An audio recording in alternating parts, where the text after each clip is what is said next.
Hello and welcome to Crouton Cracker Jacks. Today I'm going to show you how to make this decadent Italian dessert, tiramisu. A mascarpone cheese mixture layered up with ladyfingers soaked in espresso and Kahlua. These are the ingredients you'll need.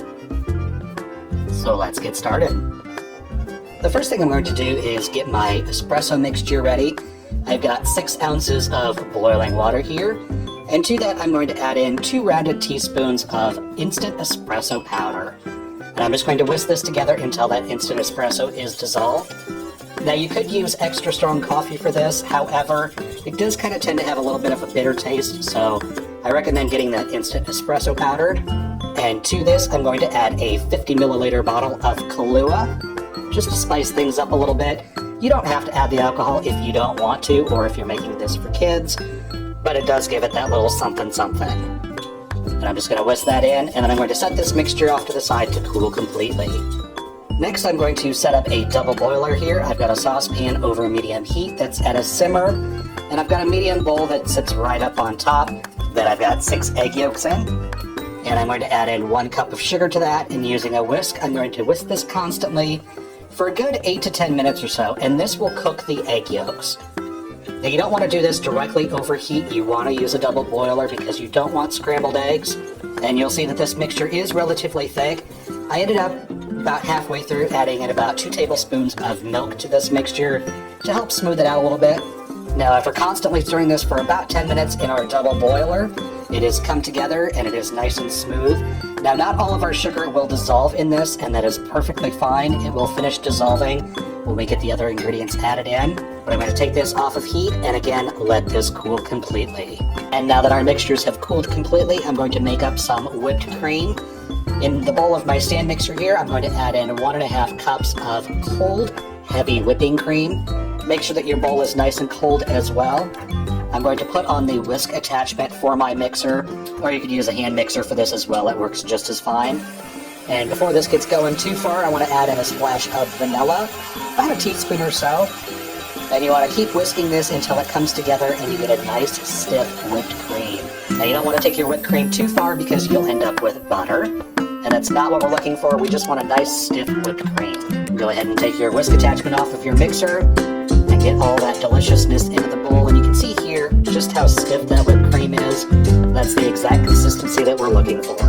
Now I've put my egg yolk and sugar mixture into a larger bowl here. And I'm going to add in 1 cup, which is 8 ounces of room temperature mascarpone cheese. Now some places will tell you that it's okay to use cream cheese or ricotta for this. Please don't. Cream cheese is a little bit too sour for this kind of dessert, and ricotta is a little too gritty and grainy. You definitely want to spend the extra money and get some good quality mascarpone cheese. Now most larger grocery stores that have a wide selection of international cheeses will carry mascarpone cheese. It usually comes in 8-ounce tubs, and it is a little pricey, but definitely do spend the extra money for it. You will not regret it. And once that mixture is nice and smooth, you want to go ahead and add in your whipped cream.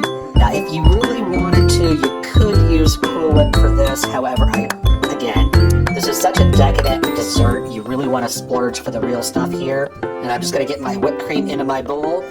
And you want to be careful when you're mixing this because you do not want to deflate your whipped cream. So I'm just going to fold this in. And to fold this mixture in, you want to use a spatula and just go right through the center and then kind of scoop outwards towards the side of the bowl. And slowly but surely this will come together. I know it doesn't look like it's going to come together. Trust me, it will.